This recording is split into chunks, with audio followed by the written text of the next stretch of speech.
broke up, the band that I loved, and I spent 2 years sort of not touching an instrument. Like I was really down, and I feel like I didn't really know how much it affected me.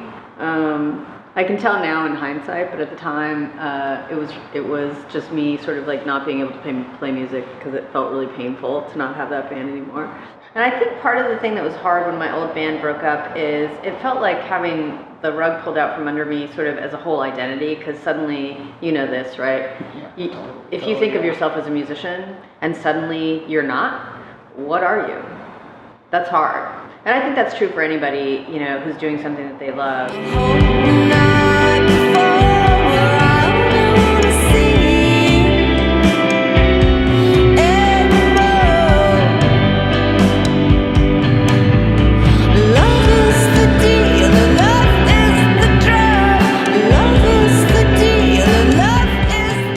Moved to London with my ex-bandmate, who I married, for a job. Thought, okay, new start, maybe there's a music scene there, you know, I'm not really sure. Got there, and the kind of hard reality was I didn't know a single person.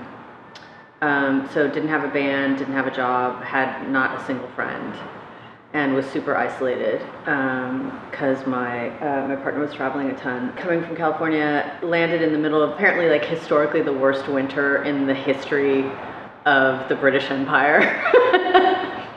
So it was hilarious.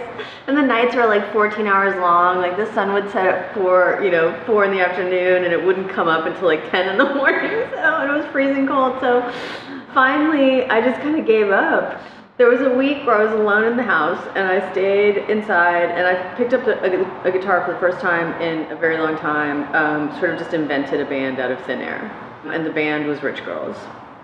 The band was me, but I didn't want anybody to know that it was this kind of totally pathetic, lonely solo project without any real band members. And so I thought, all right, well, what sounds like a party that has a lot of people in it? I was like, I know, Rich Girls, which is a name that I've come to regret.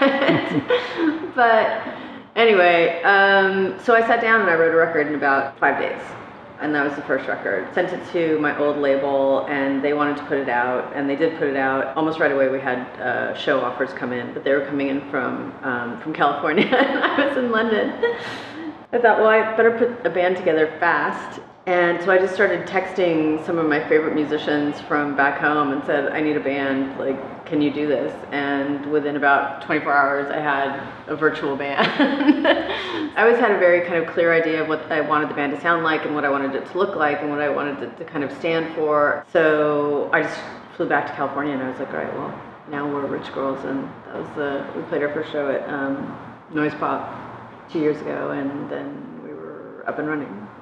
I think of music as this compulsion, so I feel like it's never something that I would quit, but that doesn't mean it's not painful along the way. And this was, I think, one of those moments where it was painful to do it, it was painful not to do it, it was painful to do it.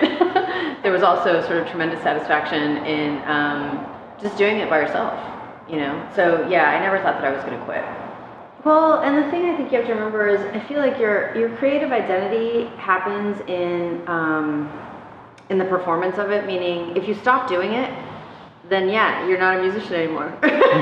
So the only way to continue being the thing that you love is to continue practicing it, right? So you just have to keep going. You can't quit. I have tremendous respect for all kinds of lifers in different creative industries, you know, and especially in music, because it's hard. I feel like it's a hard life. Touring's not easy.